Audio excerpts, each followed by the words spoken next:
All right, we're on the record in case of Commonwealth versus Jerry Ashburn. Appearances for the record. Your Honor, Brian Murphy for the Commonwealth. All right. And Larry Thorne for the defense, and my client's present seated to my right. All right, good afternoon. You can be seated. We are on today for a bench trial on the charge following another vehicle too closely. That is correct, Your Honor. Okay, are the parties ready to go forward today? Yes, Your Honor. Mr. Murphy, is Commonwealth ready for trial? Mr. Murphy, is the Yes. Commonwealth and Nancy Yes, ready Your for Honor, trial? we're ready. Okay, very good. Anything before we begin with proof today? No, Your Honor. The defense That's fine. has nothing, Your Honor. All right, then, Mr. Murphy, call your first witness. Yes, Your Honor. The Commonwealth calls Officer Michael Weathers to the stand. All right.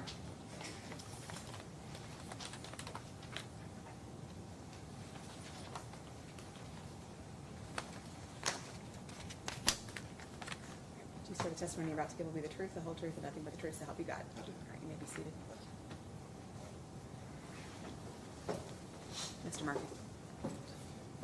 Yes, Officer, could you state your name and spell it for the record? It's Michael Weathers, M-I-C-H-A-E-L. Weathers is W-E-A-T-H-E-R-S. How are you employed? With the Louisville Metro Police Department. How long have you been employed with the Metro Police Department? I have been with the Metro Police Department for 10 years and 5 years previously before that in Bullock County. Okay. Were you on duty on January 29, 2016 at approximately 10:30 a.m.? Yes. What vehicle were you driving? Black Mustang GT. Okay. Was that a police-issued vehicle? Yes. Did you encounter a green 2005 Kenworth semi-traveling on 265 eastbound, 264 eastbound, and mile marker 15 on that day? I can't say it's a specific location, but off the citation, that's what I put, and that's what I encountered. Okay. All right. What did you notice about that 2005 Kenworth semi-traveling on that day? The vehicle that I witnessed, the tractor trailer, was too close to the vehicle that he was following, which was, I don't know exactly what kind of vehicle it was. I believe they were in the center lane. At that time, that's whenever I dropped back and initiated a traffic stop. Okay. You initiated a traffic stop. Why did you initiate the traffic stop? Because I felt like the vehicle was, the tractor trailer was following the vehicle too closely. Off my experience and training, I know that the laws are different with commercial vehicle versus commercial vehicle, and commercial vehicle versus passenger vehicle versus passenger vehicle. But with the distance there, I believe it was tops 15, 20 feet just from judging from a passenger car getting in between them two, if you would put one in between them. And off just his reaction time, perception reaction time would take him roughly about 120 feet just to perceive the threat. If the cars were stopped in front of him, he would travel roughly 120 feet at the speed of 55 miles an hour, which is minimum speed on the highway. So that's what I used as far as the math on that. Okay. In making that assessment, what kind of training have you received so that you can make assessments of that nature? I was with the traffic unit for 4 years. Been a federal commercial motor vehicle inspector for roughly 4 years. I'm an accident reconstructionist, and that is a formula. It's a time and distance formula that we use, and it doesn't have nothing to do, the formula I'm using has nothing to do with how much a vehicle weighs or the friction of the roadway or anything like that. It's just the studies they use on the perception time is they say that the average reaction of a normal person is 1.5 seconds. And that's what that formula is. It's taking 55 miles an hour, and you times it by 1.466 to convert the miles per hour into velocity, and you have to use it to get the formula to come out correctly. And then you take that and times it by the 1.5 seconds, which is the reaction time, and that would give you the distance of 120 feet, which obviously he was not 120 feet from the vehicle. So at that point, that's the only formula I'm using, because it's more than 120 feet that it would take him just to perceive that something's going on in front of him where he has to stop. All right. So, in your assessment, he was traveling too closely to the vehicle in front of him. How does state law describe what a proper distance to follow a vehicle in front of you is? I believe state law says reasonable, and by going off studies, that's not a reasonable distance because there's no way that he could stop. All right. Have you ever heard of any other, I would guess called rule of thumb descriptions of how, so that a driver can estimate for themselves if they're too close, traveling at those speeds? I mean, just personal experience. I mean, you use your judgment that, you know, if you have time to stop, if you're going 55 miles an hour on the interstate and everybody's seen it, all of a sudden it comes to a sudden stop, you're not going to stop right away. I mean, your car is going to take time for one, for you to perceive the threat, and two, for you to actually react on it and get your vehicle stopped. And obviously, a car, two car lengths is not enough time.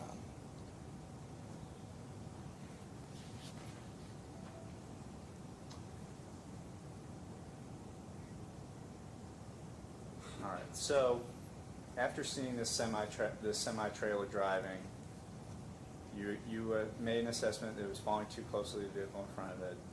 What did you do? I initiated the traffic stop and then went up and spoke to the driver and then issued the citation. All right. When you spoke to the driver, do you remember if he made any statements to you? I cannot recall. Okay. While you were driving, was there a video camera in your car that made a recording of the traffic stop from the viewpoint of the dashboard of your car? Yes, and that's kind of a common practice I like to do. I like to give, I don't know if it's a proper term, the benefit of doubt to the person, because a lot of times, you know, I work the highway, that's what I did. And I know driving a tractor trailer or a normal vehicle, people cut over in front of you. At that point, you know, that's why I activate my video camera. And a lot of times if I get up right next to him, I'll turn it sideways or I'll angle it so you can see the violation. And that's also me observing the violation to make sure, hey, this car didn't just cut over in front of this operator of the other vehicle and not give them time to get back and get the proper distance. Have you had an opportunity to view the video that was made of your dash cam prior to coming to court today? I did at court today, yes. Okay. Do you think that video fairly and accurately depicts the scene that you observed that day? Absolutely. I would like to move to introduce, Your Honor, I would like to move to introduce the video made in the car that day as evidence. If we could play it first, Your Honor, before it's introduced. Oh, Okay. sure. I want to make sure I'm set up to do that Sure. on Okay, this television. me, if you're ready to play it, and then once we play it, if you want to move to introduce it. That should, hang on, I should have one other button to push, hang on.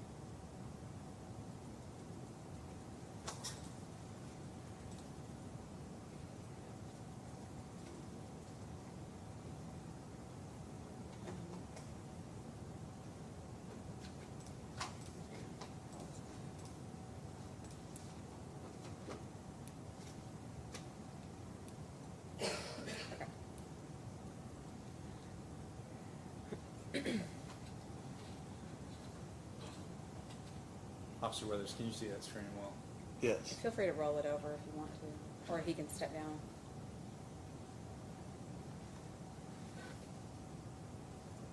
Is that better? Yes, thank you. Up to this point, the officer sounds completely confident. He's explained formulas, training, reaction times, and why he believed the truck was following too closely. But courtroom cases aren't won by sounding confident. They're won with evidence that actually holds up under questioning. The defense hasn't really started applying pressure yet, and that's exactly where things are about to get interesting. Watch carefully because the next few minutes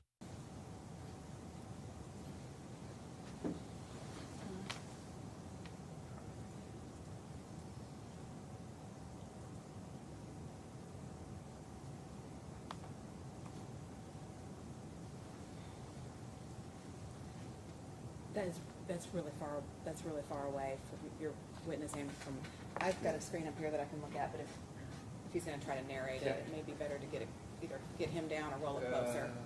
Maybe it would help. Yeah. No, I'm just, if you wanna roll the TV closer, you can.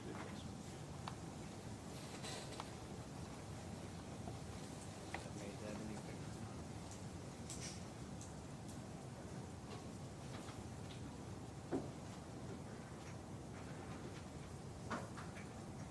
Man, I can step in there if you're okay with it. Maybe.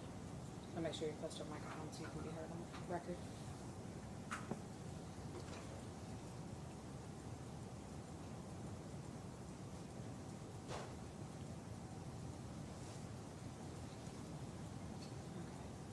Yeah, that looks fine. Can you all see? If you want, I can Mr. Murphy, see. if you want him to step down here and make that way, I just want to make sure his voice is on the record. If you want him to step down here at the podium, that Okay. way he can kind of narrate it if need be. Sure.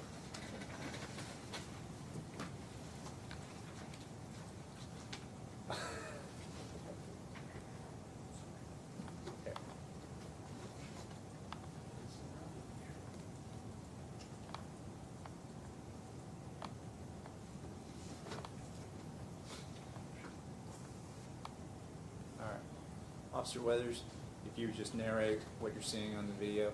I'm driving down in the left lane of 264.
Your Honor, I'm finished having the officer narrate what was happening in the video. All right. Can we continue?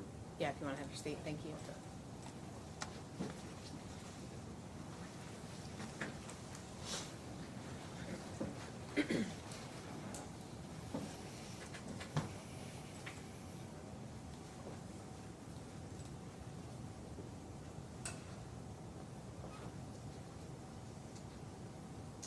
Now I move to introduce that video as Exhibit 1.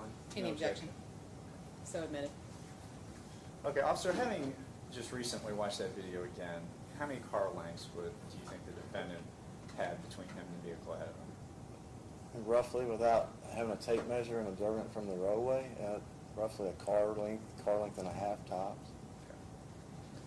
Okay. Is the person you pulled over that day for following another vehicle too closely in this courtroom? I believe so. I cannot testify. I mean, I didn't have video on me, and it's been so long. Okay. All right. Did this traffic stop occur in Jefferson County? Yes. Okay. No further questions, Your Honor. Okay, let me just write a note before I turn it over to Mr. Foreman.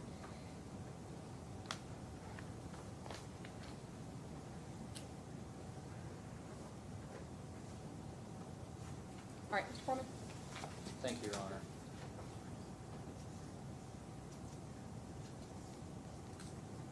Officer, you have testified that you were traveling down 265 East when this traffic stop occurred, right?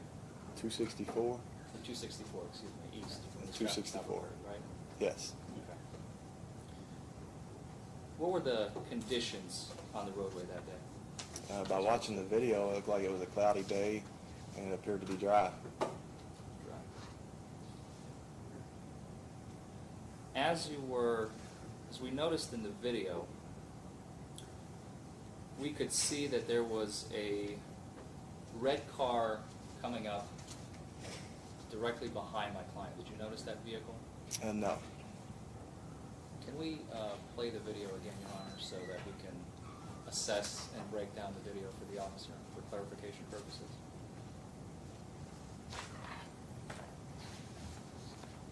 Mr. Murphy, do you still have that up? Replay it. Please.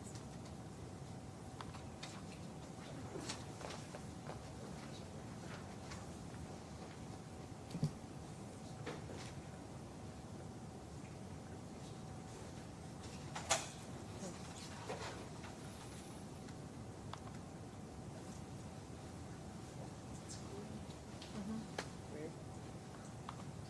Still green? Is it still green? It is. I don't know if the color matters that much, but Yeah, we can see it.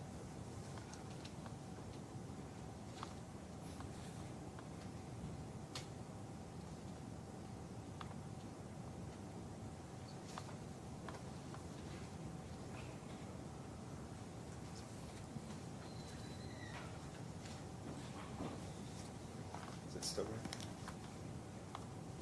Still green, but don't worry about it. Okay.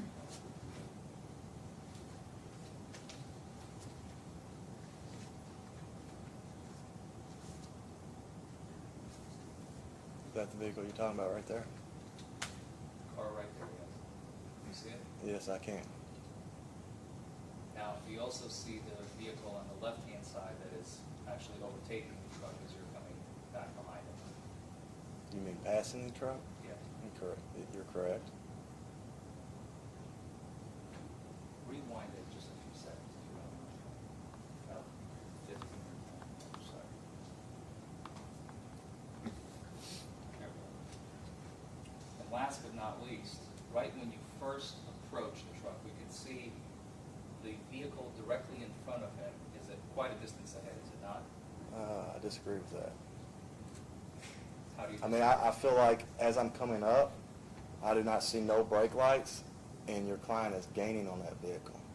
Do you see the vehicle slowing down though in speed? The vehicle ahead of him. I can't see with the screen. Can you rewind it?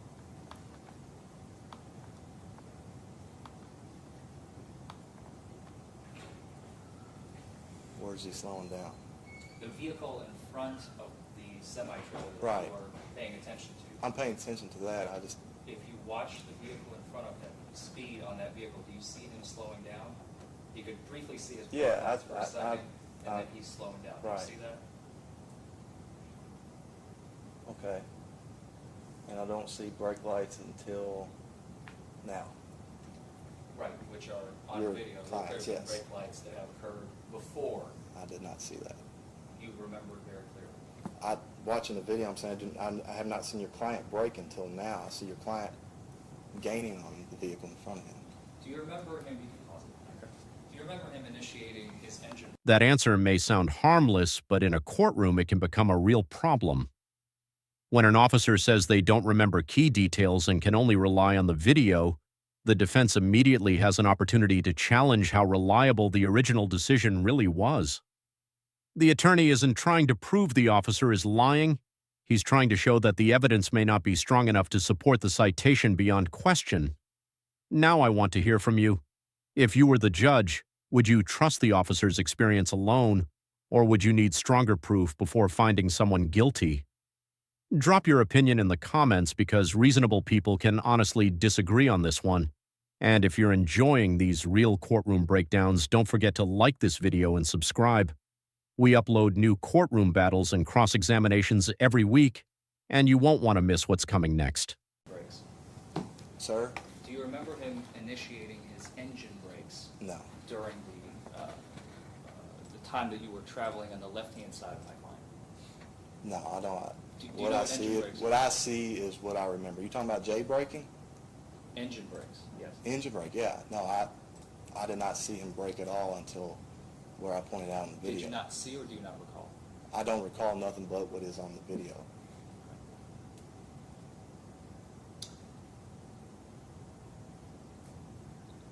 Would you agree with me, officer, that there are certain exceptional situations where if a vehicle is unable to move away, I mean, in a situation like this, we have a semi that is traveling down a 3-lane highway. If he has no means of moving left, right, or braking, he would have no choice, because if he brakes too hard, he's either going to have the vehicle behind him slam into him, or the semi itself is going to fishtail. Would you agree with me, officer, that there are certain exceptional situations where braking may not be the best means of an exit? I would not say braking. I mean, and it's kind of what I hit on earlier. I give the exception. That's why I follow the violation to make sure that someone did not cut another person off to the point where. But there was nobody cutting anybody No, off. absolutely, and that's why I stopped your client, because I feel like this is a situation where obviously your client was following this other vehicle too closely. Did and you I notice observed it. did you notice the vehicle in front of him, as I've stated, braking and coming closer into contact with my client? I noticed the vehicle in front of him either slowing or your client gaining speed. I can't say which one because I was not radaring them. I was observing a following too closely violation.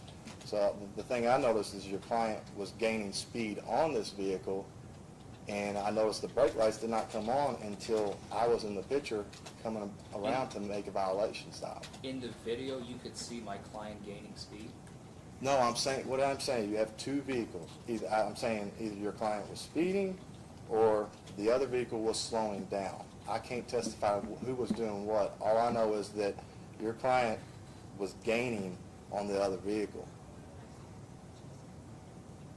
And I do take that in exception. I wouldn't say there's situations that if someone brakes, it's going to make things worse. I mean, that's why they make brakes on vehicles. No further questions, Your Honor. All right, thank you. Mr. Murphy, Nothing further. any Your Honor. redirect? No. All right. Officer, you may step down. Thank you. Any further witnesses for the Commonwealth?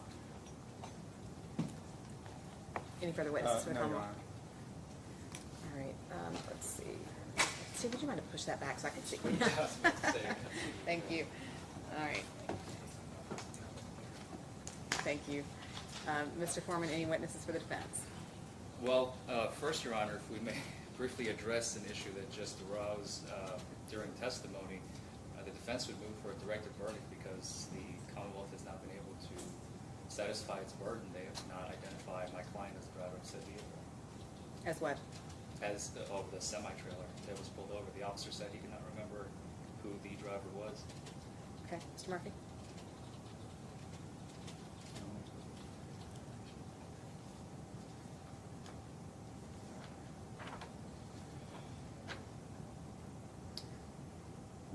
Your Honor, the defendant has never raised the issue of whether he was incorrectly identified as the driver of the vehicle until today.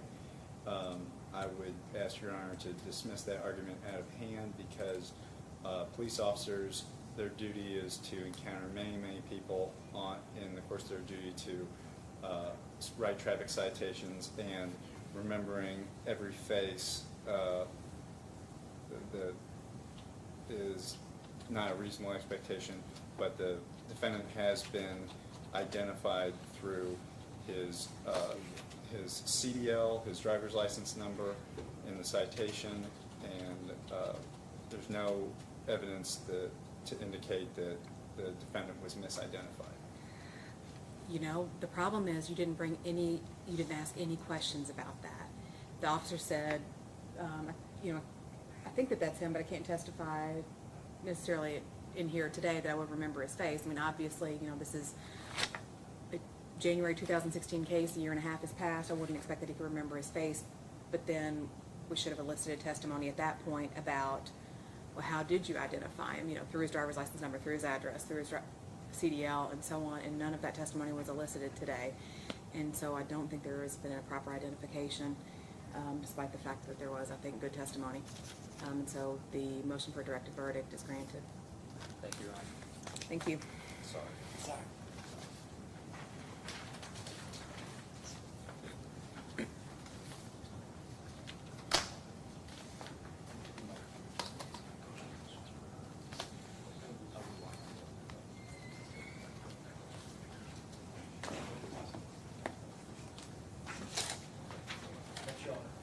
All right, thank you. Good luck.